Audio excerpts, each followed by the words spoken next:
This is Joel at Adventure for Life.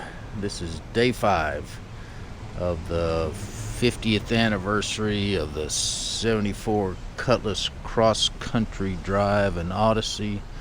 I am in downtown Gardner, Maine, and I've come here because the A1 Diner, which is right around the corner, was on diners, drive-ins, and dives, and I just thought I'd give it a whirl.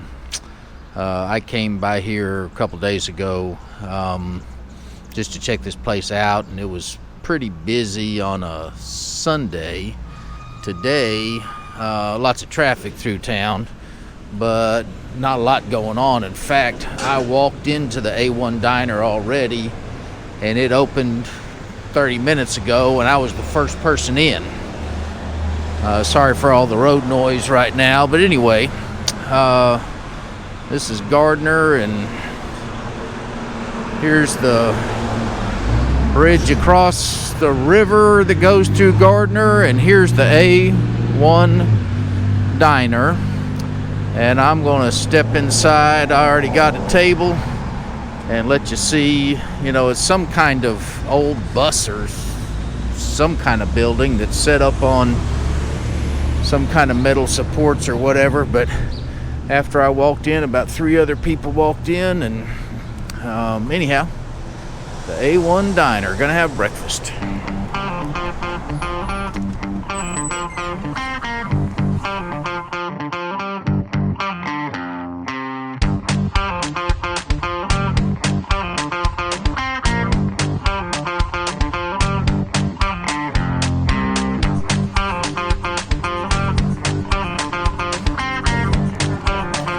All right, there's the poster from the guy Fieri.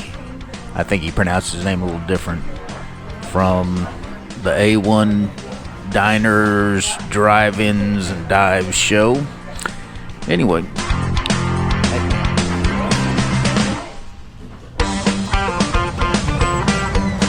So that was it. It was fun. I talked to the lady who works there, and she said that, first of all, this place opened in 1946 and has been in operation ever since. They, for breakfast, they just got regular old breakfast stuff, but for lunch and dinner, they have some pretty wacky menu items. And the Diners, Drive-Ins, and Dives show, she told me the story. She said it really just happened by accident about 20 years ago. They were going to another restaurant in some local area, and for whatever reason that didn't work out very well. And so somebody had heard of this place, and they kind of came on a whim and ended up, making a show about it. And she made the comment, here we are 20 years later, and they're still getting business from it. And that's obviously true, because the only reason I was there was because it was on their website. So anyway, this is Gardner, Maine, and I'm headed to Mount Washington, New Hampshire now, after getting a little breakfast at the A1 Diner. And I'll video some at Mount Washington. Okay, I'm at Mount Washington in the White Mountains in New Hampshire. If you watched my prior videos, I rode my motorcycle up this mountain, about 10 months ago, something like that. Make sure you read that sign. Really dangerous drive up there. Anyway, this is the entryway. I'm getting ready to pay my entry fee and make the drive. It's obviously very overclass, but it was raining earlier, and so I took a break and waited for the rain to go away, and I think lots and lots of days look just like this. Okay, so this is the very beginning of the way up, but this is interesting. The guy at the gate asked me about my car, said he loved it, and gave me a bumper sticker for free and told me I got to go up for free. So I'm not exactly sure how much it cost. I wasn't paying attention, but it's probably $10 or $15, something like that. But anyway, wasn't looking to save money, but again, the guy let me come up for free. So I'm going to video this for a while. There's not many people here, so that's great as far as climbing the hill and all that kind of stuff, because again, if you watch my motorcycle video, there are a bunch of people driving very slow, and you know, I was kind of dreading getting behind people going 10 miles an hour. If you can hear, yeah, I was in first gear, but I'm going fast enough that I decided upshift, and so I'll just video for a while.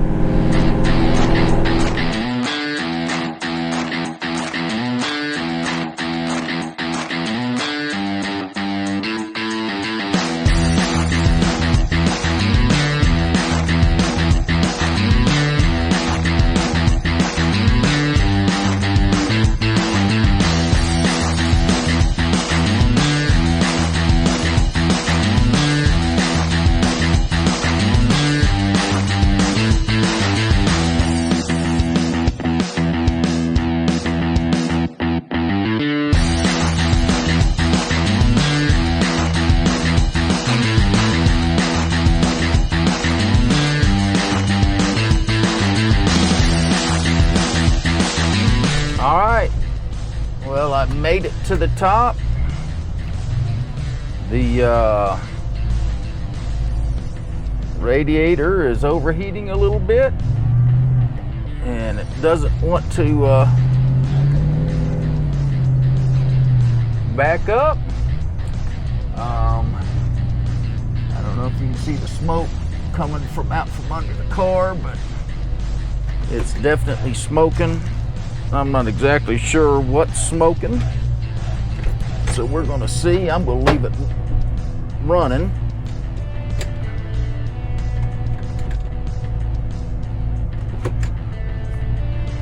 That was strange.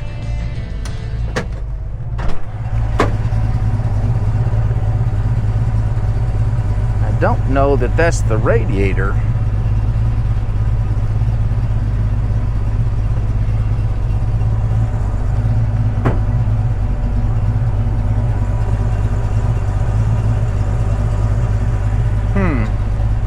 I took my foot off the it's like my transmission's overheating or something, because I took my foot off the brake, and even though it's in park, it just started rolling. Okay, well there it stopped. Now that's interesting. Anyway, I'm going to let this thing run and cool off for a second. You see the radiator's already started cooling off. It's down to 190 degrees. And I'm going to shut this off and just let it sit here and run, and then I'll have some more comments. And I see the smoke, if you can see it, is going down, so maybe I should have stopped partway. Okay, I've shut the car off. I stuck my quote-unquote free, well, it's not quote-unquote, my free This Car Climbed Mount Washington sticker on the side of my car just so you could see it. You know, after checking things out, I lifted the hood. I'm not sure that it was smoking at all. I don't know if you can see on the video, but there's enough mist blowing around this car that it may have been the mist. Now, I mean, the car did start, the radiator started heating up, and so I showed you the temperatures were about 210 or whatever on it, and it's usually running about anywhere from 150 to 200 depending on the temperature and how fast I'm going and all that kind of stuff. So it definitely was getting warm. And I think there was some heat coming off, but I'm not sure it was from the radiator. I mean, this thing's got what's called a stall converter on it, and you know, you could hear the RPMs were getting higher and higher the further I got up the hill. So anyway, hopefully I didn't cause any permanent damage. You know, this is the downside of Mount Washington. Here's the view. There's not one. So when I rode the motorcycle up here about 10 months ago, there was it was as clear as you're probably going to get it. You see right there some snow. You also see this is the parking lot, and there's two cars in it, me and this guy, and this truck just now pulled up. But anyway, it is cold. I didn't bring any warm weather stuff, so I'm out here in short sleeves. A little chilly. I could have climbed this last little bit here. I do see a fair amount of, you can't probably tell, but in that water there's some oil and whatnot, and I saw some over there by where my car was. You see it right there. So I think there's quite a bit of overheating and whatnot that happens. I am at, I think I saw a sign that said 6,000 feet. One other thing, if you haven't ever seen it, there's a guy named Travis Pastrana that set the world record for climbing this hill. And I think he did it in like 3 minutes. Now I'm not sure how long it just now took me to climb it, but it was probably 15 minutes. So if you're watching this video on YouTube, you should watch his video, Travis Pastrana Mount Washington Hill Climb. We'll probably find it. And again, I think he climbs the hill in like 3 minutes. It is cold up here. I'm guessing wind's probably 30. And again, the world record all time for highest ever recorded wind speed was here. You can look it up. I think I'm obviously out of breath. 1934. 231 miles an hour right here. So this is a high wind area. Okay, I'm gonna go in the visitor center and warm up a little. Okay, there's a sign I was talking about. Highest ever, 231 miles an hour. Right here. Okay, so I haven't gone to the visitor center yet. I stood right here about 10 months ago. There is a cog railway that comes up here, and apparently there's two of them, I guess. One going up, one going down, that you can ride. I doubt it's going today. And now I'm getting ready to go into the Mount Washington State Park Sherman Adams Visitor Center because I'm cold. So it looks like about 170 years ago, someone named Lizzie Bourne came up here and died right here on this very spot. From Kennebunk, Maine. Here in the twilight, cold and gray, lifeless but beautiful she lay, and from the sky, serene and far, a voice fell like a falling star. Excelsior. She had a lively intellect, a joyous heart, and strong affections, and was to her kindred inexpressibly dear. I do believe that there are people that hike the Appalachian Trail come in this area in the White Mountains, and I think there have been, a fair number of deaths because the weather changes so quickly here that people get caught in it and just end up freezing to death. Okay, a couple quick tidbits from this sign. We're at 6,288 feet. First person to climb it was in 1642. They've been measuring weather up here since the 1930s. And it appears the Appalachian Trail does actually go through or maybe over this, which is hard for me to imagine. But anyway, it's a crazy place, And it says that 300 days a year it's foggy, but when it's not foggy you can see a very long way. Anyway, I'm getting ready to head down. All right, so I'm actually getting ready to go up to the summit. And here is, they talked about this, the Cropper Path Appalachian Trail. So the Appalachian Trail actually does go right through here. So that gives me even more appreciation for the through hikers. I'm going to come up here and look at this sign real quick, and because I think this is the peak, and take a video real quick of it. Hi. Hey, sorry. I'll get out of your way. No, you're not in my way at all.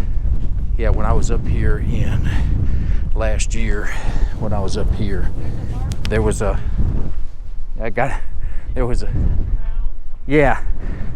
long line here, and of people waiting to do the summit. So the wind has really changes. I mean, it was cold, and it still is cold, but it's not quite as cold as it was when I went in that building just a second ago. Anyway, this is the top of Mount Washington, and I'm not going to stand out here too long because again I'm in short sleeves and it's pretty cold. Oh, here's some kind of little marker, I believe.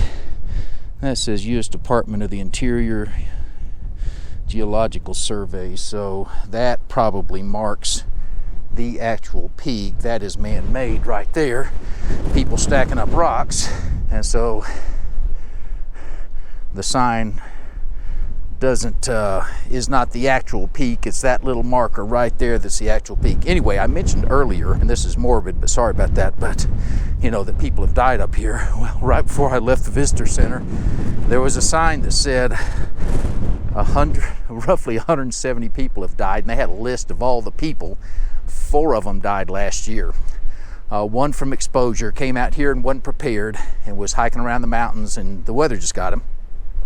I'm facing this way, by the way, because the wind is blowing real hard from my back. I want you to be able to hear. And then the other, a couple of them from heart attack, they were up hiking around and obviously weren't fit enough or whatever. And then I can't remember what the third one was, but anyway, 170 people in the last, roughly 200 years that they've recorded that have died up here.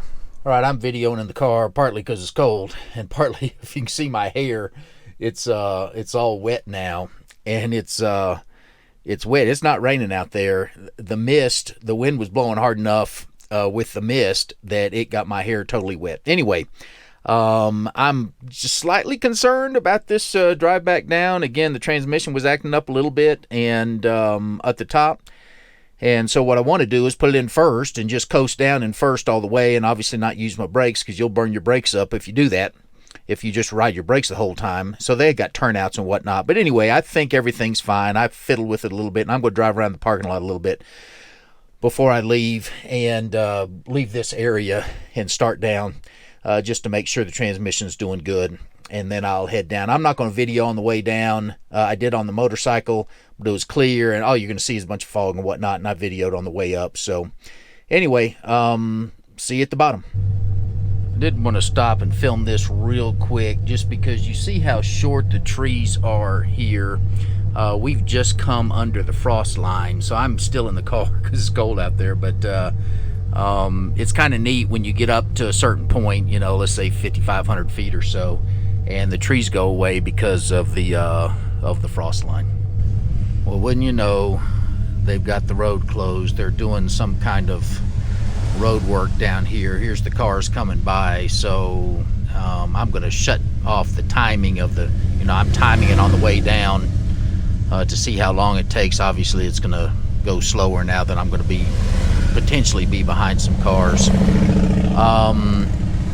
Couple of comments. One, this road was not always paved all the way up, so I think in fact if you watch the Travis Pastrana video you'll see. Okay, I gotta stop. Okay, we've gotten below the fog, so I'm gonna video a little bit more till the bottom, So to finish what I was saying, when I think if you watch that Travis Pastrana video, which is just from a few years ago, you would see that not the whole road is, whoa, this thing shifted into overdrive. Wow, I'm surprised. Anyway, when